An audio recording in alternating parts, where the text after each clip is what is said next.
Hello दोस्तों, आज हम आप लोगों को क्लास 8 का साइंस चैप्टर 15 को क्वेश्चन आंसर कराने वाला हूं।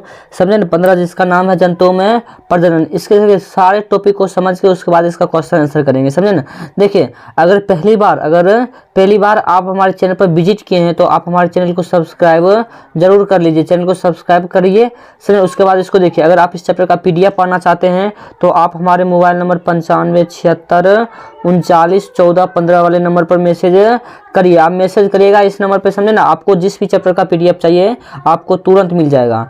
समझे। अब आइए इसका क्वेश्चन, पहले इसका बीच का जो भी टॉपिक होगा, यानी रिप्रोडक्शन का जो भी बीच का टॉपिक होगा, समझे ना, उसको हम लोग कंप्लीट करेंगे। समझे ना। कंप्लीट करने के बाद इसका चैप्टर का क्वेश्चन आंसर करेंगे। तो आप हमारे साथ बने रहिएगा। समझे ना। टाइम थोड़ा ज़्यादा लगेगा लेकिन कोई दिक्कत वाली बात नहीं है, आपको कंप्लीटली आपको समझाऊंगा। समझे ना। तो आइए अब स्टार्ट करते हैं। समझे ना। देखिए, सबसे पहला स्लाइड में कहता है कि अंडे देने वाले जंतु का नाम लिखिए। मतलब अंडा कौन कौन देते हैं जंतु, समझे, उसका नाम लिखना है। और शिशु कौन कौन देता है, समझे, बच्चे कौन कौन देते हैं उसका नाम लिखना है। देखिए, मुर्गी हो गया, मछली, मेढक, हंस, तोता, कौवा, ये सब क्या देते हैं, अंडे। ये सब क्या देते हैं, अंडे। और फिर कहता है कि बच्चे देने वाले जंतु का नाम लिखें। तो कहिएगा मानव, गाय, भैंस, घोड़ा, लोमड़ी, बकरी इत्यादि, ये सब क्या देता है, ये सब बच्चे देते हैं। समझे ना। अब आइए और सारा जितना भी क्वेश्चन है सारा क्वेश्चन कर लेते हैं। आप प्रजनन का परिभाषा लिखने के बाद अब क्या करेंगे, उसके बाद सारा क्वेश्चन आंसर कर लेंगे। देखिए, प्रजनन किसे कहते हैं, प्रजनन किसे कहते हैं। आप कहिएगा सजीवों में अपने जैसी संतति उत्पन्न करने के लक्षण पाए जाते हैं। अपने वंश वृद्धि एवं जाति की निरंतरता बनाए रखने के लिए सभी जीव एक विशेष क्रिया करते हैं जिसे क्या कहते हैं, प्रजनन कहा जाता है। प्रजनन कितने प्रकार की होती है, प्रजनन की दो विधियां होती है। प्रजनन की 2 टाइप्स होती है। कितने होते हैं, टू टाइप्स होते हैं प्रजनन की। समझे। एक होता है लैंगिक जनन और एक होता है अलैंगिक जनन। यानी लैंगिक जनन को कहते हैं सेक्सुअल रिप्रोडक्शन, और लैंगिक यहाँ पे अलैंगिक होगा। क्यों होगा बाबू रे, अलैंगिक, गलती हो गया। समझे। इसको कहिएगा असेक्सुअल रिप्रोडक्शन। समझे ना। अब आइए इसका देखते हैं क्वेश्चन आंसर।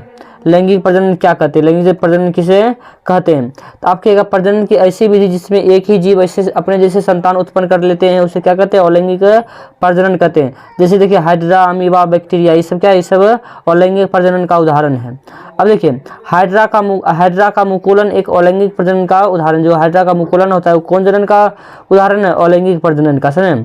और एक बात याद रखिए, अमीबा एक कोशिकीय जीव है। अमीबा क्या, एक कोशिकीय जीव। और एक बात और याद रखिएगा कि जब एक जीव विभाजित होकर 2 संतति उत्पन्न करता है उसे क्या कहते हैं, द्विखंडन कहते हैं। ये सब आपके चैप्टर के बीच वाला टॉपिक है, बीच का क्या है, टॉपिक है। समझे ना। तो आप इस सबको नोट करते जाइएगा। समझे। कॉपी कलम लेकर बैठिए, आप नोट करते जाइए। अब लैंगिक जनन किसे कहते हैं, कहिएगा ऐसा प्रजनन जिसमें नर और मादा के मेल से उसके जैसा संतान उत्पन्न होता है उसे क्या कहते हैं, लैंगिक प्रजनन कहते हैं। अब आइए, अब आपके चैप्टर पर आ चुके हैं क्लास 8 का प्रश्न अभ्यास, जो है क्वेश्चन आंसर प्रश्न अभ्यास वाला करने वाले हैं। तो आप हमारे साथ बने रहिएगा। पहला कहता है सही विकल्प पर सही का निशान लगाइए। सही विकल्प पर सही का क्या लगाइए, निशान लगाइए। कहता है कि जीवों में निरंतरता के लिए आवश्यक है। तो जीवों में निरंतरता मतलब जीवों का निरंतरता कैसे होगा, अगर वो प्रजनन करेगा तब जाके निरंतरता होगा। अगला कहता है अलैंगिक प्रजनन में भाग लेते हैं। अब देखिए, अलैंगिक प्रजनन में क्या भाग लेते हैं, आपको ऑप्शन पर देखेंगे तो पता चल जाएगा। अलैंगिक जनन में हम बताए थे कि एक जीव लेता है, कितना भाग लेता है, एक जीव भाग लेता है। तो आशा करते हैं आप ये समझ गए होंगे। आपको बताया कि लैंगिक जनन में कितने भाग लेते हैं, तो आपको पता होगा कि लैंगिक जनन में नर और मादा दोनों चाहिए। एक नर एक मादा अथवा एक उभयलिंगी दोनों चाहिए। समझे ना। दोनों होगा तभी जाग होगा। आंतरिक निषेचन होता है तो आपको पता होगा कि मादा शरीर के अंदर होता है। आंतरिक निषेचन कहाँ होता है, मादा शरीर के अंदर होता है। समझे। अब देखिए आगे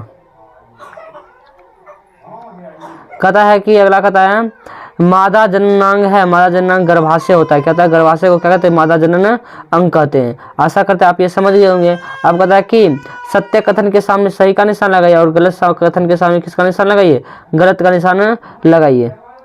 अगला कहता है कि अमीबा मुकुलन द्वारा प्रजनन करता है। सुनिए, अमीबा मुकुलन द्वारा नहीं करता है बल्कि हाइड्रा मुकुलन द्वारा प्रजनन करता है। तो क्या हो जाएगा, गलत हो जाएगा। मेढक में बाह्य निषेचन होता है। तो आपको पता होगा कि मेढक में बाह्य निषेचन ही होता है। कहता अलैंगिक प्रजनन की क्रिया में निषेचन होता है, अलैंगिक जनन की प्रक्रिया में निषेचन नहीं होता है। समझे। कहता शुक्राणु नर युग्मक है। तो आपको पता है कि शुक्राणु किसमें पाया जाता है, पुरुष में पाया जाता है। और ओवम जो होता है अंडाणु वो महिला में पाया जाता है। तो ये क्या हो जाएगा, सही हो जाएगा। कहता अंडाशय से शुक्राणु निकलते हैं। देखिए, अंडाशु शुक्राणु नहीं बल्कि अंडाणु निकलते हैं। क्या निकलते हैं, अंडाणु निकलते हैं। तो आपका यह क्वेश्चन आंसर क्या है, ये गलत है। क्या हो जाएगा, और सत्य हो जाएगा। और 3 नंबर देखिए, कहता है प्रजनन से आप क्या समझते हैं? प्रजनन से आप क्या समझते हैं? आप कहिएगा सजीवों में अपनी जैसी संतान उत्पन्न करने के लक्षण पाए जाते हैं। अपना वंश वृद्धि एवं जाति की निरंतरता बनाए रखने के लिए सभी जीव विशेष क्रिया करते हैं जिसे प्रजनन कहा जाता है। प्रजनन से ही संतान की उत्पत्ति होती है। आशा करते आप समझ गए होंगे। अब भाई अगला देखिए, कहता है कि अलैंगिक प्रजनन तथा लैंगिक प्रजनन में विभेद समझाइए, दोनों में अंतर बताना है। तो आप कहिएगा अलैंगिक प्रजनन में जीव को जोड़े की आवश्यकता नहीं होती है, वो एक ही रूप से अकेले अपनी जाति की निरंतरता बनाए रखते हैं। और आगे लिखिएगा, उदाहरण में हम हाइड्रा अमीबा को ले सकते हैं। हाइड्रा में मुकुल निकलता है और कालक्रम से मूल से अलग होकर एक नया हाइड्रा बन जाता है। इस प्रक्रम को क्या कहते हैं? इस जो प्रक्रम होता है, इस पूरा प्रक्रम को क्या कहते हैं? मुकुलन कहते हैं। अब लैंगिक जनन देख लीजिए, लैंगिक प्रजनन क्या होता है? प्रजनन और जनन एक ही बात हुआ।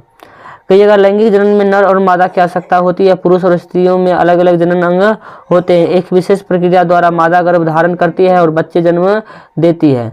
अंडज के अलावे जितने पिंडज हैं वे सभी प्रक्रिया से प्रजनन करते हैं। कुछ पादपों में भी नर अंग और मादा अंग होते हैं। समझे? अब देखिए, अब अगला कहता है कि आंतरिक निषेचन तथा बाह्य निषेचन में अंतर स्पष्ट कीजिए। हम आंतरिक निषेचन और बाह्य निषेचन अभी पढ़ा दिए थे। जो शरीर के अंदर होगा उसे आंतरिक निषेचन कहेंगे, जो शरीर मादा शरीर के बाहर होगा उसे क्या कहेंगे? बाह्य निषेचन कहेंगे। कहेंगे निषेचन की क्रिया जब मादा शरीर के अंदर होती है तो इस निषेचन को आंतरिक निषेचन कहते हैं। इसके विपरीत निषेचन की क्रिया जब शरीर के बाहर होती है तो इसे बाह्य निषेचन कहते हैं। मेढक में इसी प्रकार का निषेचन होता है। मादा मेढक जल में एक बार में सैकड़ों अंडे देती है जो जेली जैसी परत से बंधे रहते हैं। जिस पर समय आने पर मादा मेढक अंडे देते हैं, उसी समय नर मेढक और अपने शुक्राणु को जल में छिड़क देता है और शुक्राणु तैरते हुए अंडों से जा मिलते हैं और निषेचन हो जाता है और सारे मेढक बन जाते हैं। अब ये अगला देखिए, कहता शिशु के लिंग निर्धारण का क्या अर्थ है? आप कहिएगा शिशु के लिंग निर्धारण का अर्थ है कि यह पहले ही ज्ञात कर लिया जाए कि गर्भ में पनप रहा शिशु लड़का है या लड़की। ऐसी विधि निकल गई है, इसका पता लगाया जा सकता है। लेकिन सरकार ने कड़े कानून बना रखे हैं ताकि कोई इस विधि का उपयोग नहीं कर सके, लेकिन फिर भी कर लेता है। अब अगला देखिए, कहता क्या होगा यदि शुक्राणु को अंडाणु से नहीं मिलने दिया जाए? तो आप कहिएगा यदि शुक्राणु को अंडाणु से नहीं मिलने दिया जाए तो निषेचन की क्रिया नहीं हो पाएगी और फलस्वरूप यह होगा कि संतान उत्पन्न नहीं हो पाएगा। अब आइए अगला क्वेश्चन देखते हैं। कहता क्या शिशु के लिंग निर्धारण के लिए स्त्री उत्तरदायी है? यदि नहीं तो समाज एवं परिवार के लोगों को आप कैसे समझाएंगे? तो आप ऐसे कहिएगा नहीं, शिशु के लिंग निर्धारण के लिए स्त्री किसी प्रकार का उत्तरदायित्व तो नहीं है। वास्तविकता यह है कि लिंग निर्धारण के जिम्मेदार गुणसूत्र हैं। गुणसूत्रों को XY के रूप में जाना जाता है। Y गुणसूत्र वाले शुक्राणु X गुणसूत्र वाले अंडाणु के साथ संयोग होने पर शिशु लड़का होता है। इसके विपरीत यदि दोनों गुणसूत्र XX हो तो शिशु लड़की होती है। लेकिन ईश्वरीय देन यह है कि स्त्रियों के पास Y गुणसूत्र नहीं होता है। उनके फलस्वरूप X गुणसूत्र होते हैं, दोनों XX होते हैं। पुरुष के पास YX दोनों होते हैं, पाए जाते हैं। Y गुणसूत्र वाले केवल पुरुष से ही निष्कासित हो सकता है। अतः स्पष्ट है कि शिशु लड़का होगा या लड़की है, इसके लिए जिम्मेदार कौन है? केवल पुरुष है। कौन है? केवल पुरुष है।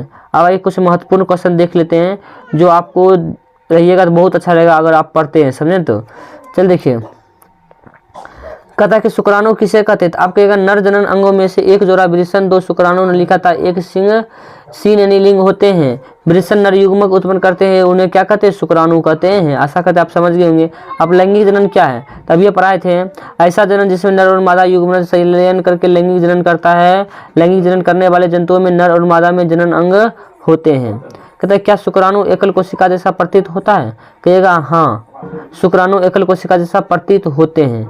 अब प्रश्न 4 देखिए, परखनली शिशु क्या है? परखनली शिशु क्या, जिसको IVF भी कहते हैं। आप कहिएगा कुछ स्त्रियों की अंडवाहिनी अवरुद्ध हो जाती है। ऐसी स्त्रियों शिशु उत्पन्न करने में असमर्थ होती है क्योंकि यह निषेचन होगा। क्योंकि निषेचन के लिए शुक्राणु मार्ग अवरुद्ध होने के कारण अंडाणु जो होता है ना, वो अंडाणु तक नहीं पहुंच पाते हैं। ऐसी स्थिति में डॉक्टर ताज़ा अंडाणु एवं शुक्राणु एकत्र करके परखनली में कुछ घंटों के लिए साथ रखते हैं, जिससे IVF अथवा इन विट्रो निषेचन यानी शरीर से बाहर कृत्रिम है, जिसके पश्चात उसे माता के गर्भाशय में स्थापित किया जाता है और शिशु माता के गर्भाशय में पूर्ण विकसित अशुद्ध लिखा है, पूर्ण विकसित होता है तथा शिशु का जन्म समान लोगों की तरह होता है, समान बच्चों की तरह होता है। इस तकनीक द्वारा जिम्मेवार शिशु को प्रकनली शिशु कहते हैं, माने क्या कहते हैं, प्रकनली शिशु कहते हैं। अब आइए थोड़ा सा क्वेश्चन और है, भ्रूण किसे कहते हैं, उसको भी कंप्लीट कर लेते हैं। कहेगा निषेचन के परिणाम स्वरूप यूग्मनज बनता है जो विकसित होकर भ्रूण में परिवर्तित होता है। परिवर्तित मतलब बढ़ना। युग्मनज लगातार विभाजित होकर कोशिकाओं को गोले में बदल जाता है, तत्पश्चात कोशिकाएं समूहीकृत होने लगती है तथा विभिन्न ऊतकों एवं अंगों में परिवर्तित हो जाती है। इसी विकसित होती हुई संरचना को भ्रूण कहते हैं। अब अगला देखिए, अलग अमीबा की आकृति को आप किस प्रकार परिभाषित करेंगे। कि अमीबा की आकृति अनियमित होती है, यह अपनी आकृति बदलता रहता है। इसके मुख्य शरीर से बाहर की ओर परिवर्तित लंबाई में प्रवर उभरे हुए दिखाई देते हैं, जिन्हें पादाब कहते हैं। पादाबे से भोजन करते हैं अमीबा। कहते तालाब के जल में कौन कौन से जंतु पाए जाते हैं। तो आपको पता होगा कि तालाब के जल में जोंक यानी जोंक, चेहरा या केचुआ, मछली, मेढक, घोंगा आदि अनेक प्रकार के जंतु, एक कोशिकीय बहुकोशिकीय जंतु पाए जाते हैं। अगर आपको यह वीडियो अच्छा लगा है तो आप हमारे चैनल को सब्सक्राइब कर लीजिए और कमेंट करके बताइएगा कि इसका नोट आपको जरूर ले लीजिए। इसमें कमेंट करके बताइएगा आपको कैसा लगा। कोई टॉपिक होगा तो बताइएगा, कमेंट करिएगा, मैं उस पर वीडियो बना दूंगा। धन्यवाद देखने के लिए। Thanks for watching.